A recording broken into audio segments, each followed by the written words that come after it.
Olá pessoal, no vídeo de hoje eu vou falar sobre a crise da República Romana e quais consequências que isso vai ter para a história de Roma. Tá? Então vamos recapitular algumas coisas. Lembrando que durante o período da República Romana a gente tem a expansão de Roma. Né? Roma tinha um exército maravilhoso, fantástico, super bem organizado. Eles vão conquistar a Península Itálica, vão fazer as guerras púnicas contra a cidade de Cartago. Foram 3 guerras, todas elas conquistadas, vencidas pelos romanos. E a consequência que a gente teve dessas guerras púnicas é o Mare Nostrum, ou seja, o mar Mediterrâneo passa a ser controlado pelos romanos. O comércio marítimo passa a ser controlado pelos romanos. E isso provocou um enriquecimento muito grande da cidade de Roma.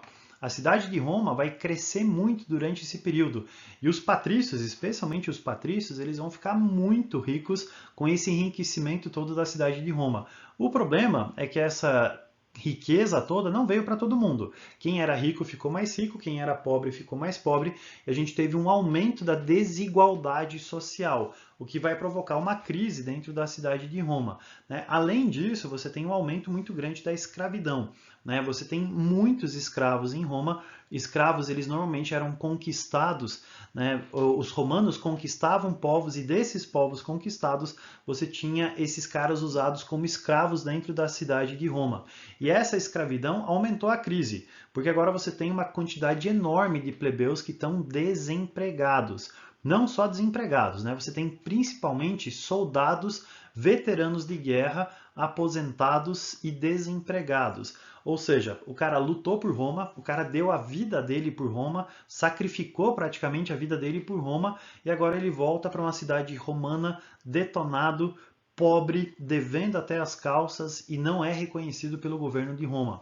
Então, esses militares, esses veteranos de guerra que voltaram para a cidade de Roma, eles acabaram se transformando num problema muito grande dentro desse cenário de crise que você tinha na cidade de Roma.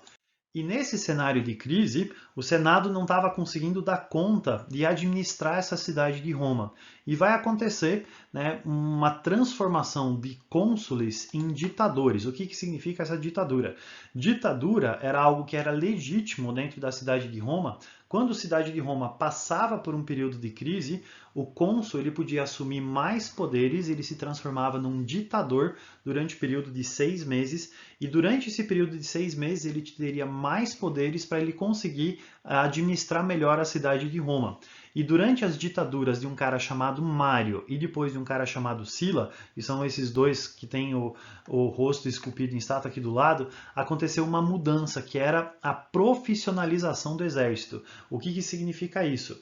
Os soldados antes, eles eram recrutados entre os camponeses. Tá? Então, normalmente você tinha um camponês que ele era recrutado para o exército, ele não recebia pagamento por isso, ele iria lutar durante o período das colheitas dele, né? Então ele iria lutar e depois ele voltava para continuar trabalhando a sua vida normal. E para ele conseguir receber alguma coisa, normalmente ele recebia um espólio. Normalmente ele recebia os troféus de guerra, as riquezas que eles conquistavam, que eram distribuídas entre os soldados. Mas isso não era garantido para eles. Com essa reforma que aconteceu, os soldados começaram a receber salário. Espera um pouquinho. Isso daqui é um salário romano. Isso daqui um aluno meu trouxe da Polônia e ele acabou me dando esse salário. O que é salário? Era uma forma de pagamento que o soldado romano ele acabava recebendo. E ele começou a receber o pagamento dele em uma coisinha como isso daqui, que é sal. Né? Sal era uma especiaria que valia muito naquele tempo e o sal podia ser facilmente transportado e trocado por outras coisas e ele também não estragava. Então os soldados eles começaram a receber salário, não só em sal, em outros produtos também. E quando os soldados começaram a receber salário, né, eles começaram a ter uma lealdade ainda maior com os generais. Então esses generais, eles eram grandes heróis para os soldados, eles eram os caras que conquistavam territórios, eles se transformaram em administradores de províncias, porque à medida que o Império Romano foi conquistando outros territórios, eles colocavam esses generais como administradores desses territórios conquistados e eles começaram a se transformar em pessoas mais poderosas do que o próprio Senado. E eles tinham uma lealdade muito grande das legiões de soldados dos soldados que trabalhavam, que lutavam por esses generais. E esses generais, eles então vão assumir o poder dentro da cidade de Roma. A forma como eles assumem o poder é chamada de triunviratus. Triunviratus significa que 3 generais diferentes vão acabar assumindo o poder e exercendo esse poder junto dentro da cidade de Roma. Então você tinha Roma, que tinha o Senado, que tinha os cônsules. E esses triunviratos acontecem quando generais vão assumir esse poder de administrar a cidade de Roma e vão assumir esse poder para si. O primeiro triunvirato ele é composto por 3 generais. Crasso, que ficou conhecido por acabar com uma revolta de um gladiador chamado Espartacus, Júlio César, que era um grande general que derrotou os gauleses, né? Ele era um grande herói, principalmente depois que ele voltou para a cidade de Roma com o rei dos gauleses, Vercingetorix, acabou sacrificando ele, o cara se transformou num grande herói. E Pompeu, um outro patrício, né? Que ele era conhecido por derrotar alguns piratas na ilha da Sicília. E esses 3 vão dividir o poder da cidade de Roma, só que eles acabam brigando entre si, né? Crasso acaba sendo assassinado por um mensageiro que tinha uma hidden blade, que tinha uma faquinha. Vai acontecer uma guerra entre Júlio César e suas tropas e Pompeu.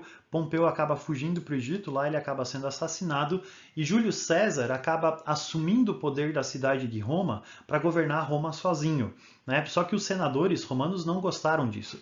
Os senadores romanos estavam preocupados que Roma, uma república, estava voltando a ser uma monarquia, governado por um cara só. Então, um dia, Júlio César foi para o Senado, ele sofreu uma emboscada dos outros senadores e ele também acabou sendo assassinado pelos senadores e assim Júlio César morreu.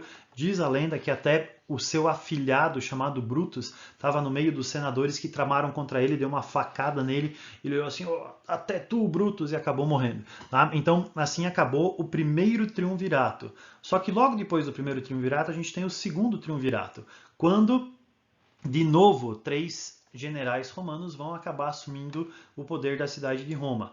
Primeiro você tem Lépido, o segundo é Otávio. Otávio ele era sobrinho de Júlio César, e ele era o braço direito de Júlio César, e você tinha Marco Antônio, que era um dos generais mais leais a Júlio César. Inclusive, eles compartilhavam uma amante, que era Cleópatra, a rainha do Egito, né? E a gente vai ter uma disputa entre esses 3 para governar a cidade de Roma. O Lépido acaba se afastando dessa disputa, a gente vai ter uma batalha entre Otávio e suas tropas e Marco Antônio e suas tropas. Marco Antônio acaba sendo derrotado na Batalha do Ácio, a Cleópatra se suicida, né? Ela coloca uma cobra contra o seu peito e acaba morrendo, e Otávio acaba se transformando no único governante da cidade de Roma. E quando Otávio se torna o único governante da cidade de Roma, Roma deixa de ser uma república e passa a ser um império. E a gente entra na última fase da história de Roma. A gente já viu monarquia, a gente viu república, os triunviratos, que são uma transição da república para o império. E no império, a cidade de Roma vai ser governada por um único governante, né? O primeiro desses governantes é Otávio Augusto, né? Que é a estátua do cara que aparece aqui do lado. E ele vai se dar alguns títulos, né, como governante da cidade de Roma. Ele era o imperator, o chefe de todo o exército romano. Ele era o primo entre pares, ou princeps, o mais importante dos patrícios. Ele era o tribuno da plebe vitalícia, ou seja, o representante dos plebeus no Senado. Ele era o pontifex maximus, ou seja, ele era o líder religioso da cidade de Roma. Mas tudo isso não bastava. O chefe do exército, o mais importante dos patrícios, o mais importante dos plebeus, o líder religioso, tudo isso não bastou para ele, tanto que ele se deu o título de Augusto. E Augusto significa venerado, significa adorado, ou seja, ele subiu um degrau, deixou de ser um simples homem e passou a ser praticamente um deus para os romanos. E assim os próximos governantes da cidade de Roma, eles vão assumir o título de César, né? Então eles vão começar a ser chamados de César, né? Césares, e eles não eram simples homens, eles eram praticamente como se fossem deuses para os romanos. E assim começa o império que a gente vai começar a estudar a partir do nosso próximo vídeo. Beleza, pessoal? Abraço!